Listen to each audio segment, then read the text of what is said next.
What's going on, guys? Welcome back to the Vintage New Jersey podcast. Today, it's kind of like an emergency podcast, if you will. I got some concerning news regarding the casino breezeway building behind me that I'm going to kind of get into. Um, I guess yesterday we got news that it would be it's going to be knocked down, which is crazy. Asbury Park has always had a special place in my life. I lived there, worked there, met my wife there. I partied there. I spent years walking that boardwalk every season. The packed summer days, winter, when it was super quiet and just the locals and, everywhere in between. And honestly, Asbury Park is one of the main reasons, probably the reason why I created this account, to begin with. The city is layered with history, architecture, music, and stories that you don't find anywhere else in New Jersey. And it honestly feels just real. And once you've lived here or there, I should say, because I don't live there anymore, it sticks with you, forever. That's why a recent statement from the city of Asbury Park really hits close to home with me because it involves one of the most iconic structures on the boardwalk, the casino building. Not the casino, which is that way. It's this building here behind me. If you're watching, they're thinking about knocking this whole structure down. And then it raises the big question. We keep coming back to towns like this. Atlantic City, Asbury. I mean, you name it. How much of these towns' history are we willing to lose in the name of redevelopment? Um, so yeah, let's get into it.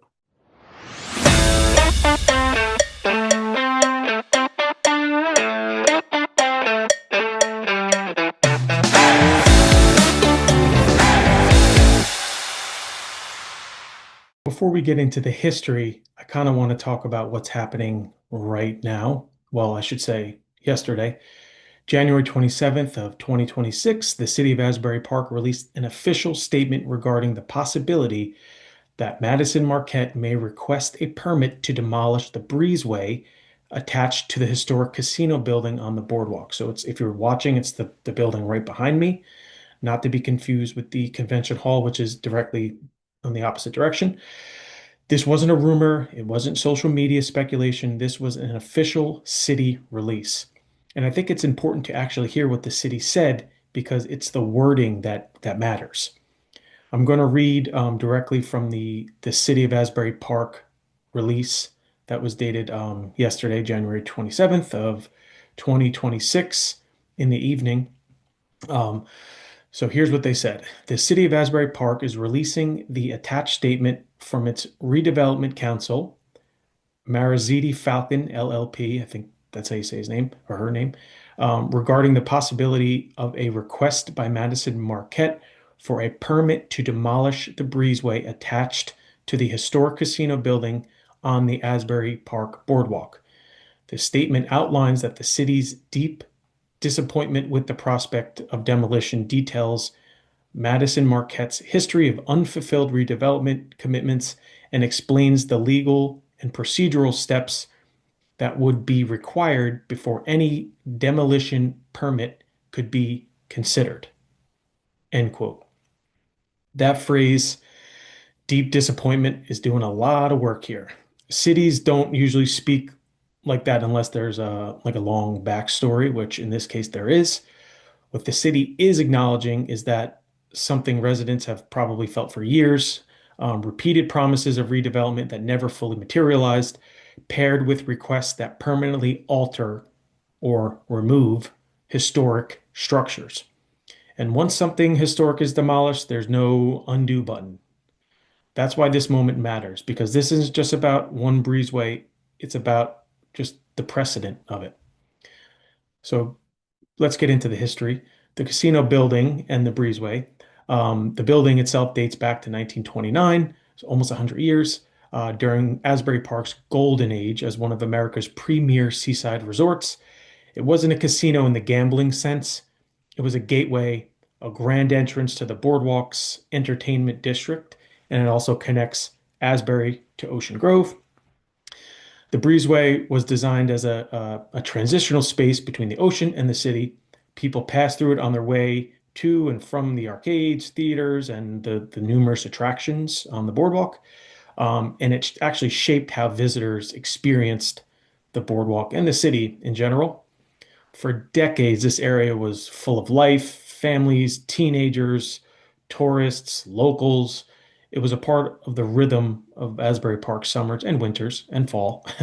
Um, Even after the decline in the late 20th century, when the town just was totally unrecognizable, the casino building never really stopped being symbolic. Um, Abandoned, yes, but it remained one of the most photographed and emotionally loaded structures on the boardwalk. And I would argue, say that's still the case today in 2026. It became a reminder of what Asbury Park was and what it could be again. So it's easy to dismiss something like a breezeway as expendable. I saw comments like, "Oh, it's not the casino building, it's not convention hall, it's not this." It's just, I mean, that's pretty iconic if you ask me. Like that's one of the top five things I remember when I think about Asbury. Preservation isn't about individuals, it's about individual pieces, it's about integrity. The breezeway is original to the structure. It tells a story about the movement, design, and how public space was meant to function in Asbury Park nearly a century ago. Remove it, and you're not just restoring history, you're editing it. And once these historic features are gone, replacements tend to look the same everywhere: clean, modern, forgettable, blah. Asbury Park has never been forgettable. Asbury Park's revival didn't happen because it was generic. It happened because people were drawn to its authenticity, its music history, its architecture, its rough edges, and its imperfections. Preservation doesn't mean freezing a city in time. I'm not saying that, but it means respecting what made it matter in the first place. Adaptive reuse works, restoration works, but more importantly, accountability works. Like I was saying earlier, demolition is permanent. I mean, you can't demolish something like this and just rebuild it and be like, "Oh, look, it's great," right? The city has made it pretty clear that there is that no demolition permit can be considered without significant legal and procedural steps. Excuse me, which means that this isn't over, and public awareness still matters. You got to show up. I think there's a meeting tonight. I think it's the 28th at 6 p.m. So be there. Um, so if people who love Asbury Park stay quiet, decisions get made quietly too. But when people speak up and show up, history has a fighting chance. Because, once we erase these places, we don't just lose buildings, we lose memory, we lose identity, and we lose the soul of these cities that made, New Jersey what it is. So, yeah, that's my rant. Thanks for listening. Like I said, show up, show your support. I'm going to be reposting and posting a lot of stuff on my socials. Follow Asbury. I think it's Asbury Casino, the Instagram page. It's actually the account. They'll probably be reposting and sharing a lot of information as well. Um, Thank you for listening to yet again one of my rants. I'll see you on the next one, and hopefully it'll be more of an upbeat, positive podcast. All right, peace. Message New Jersey podcast.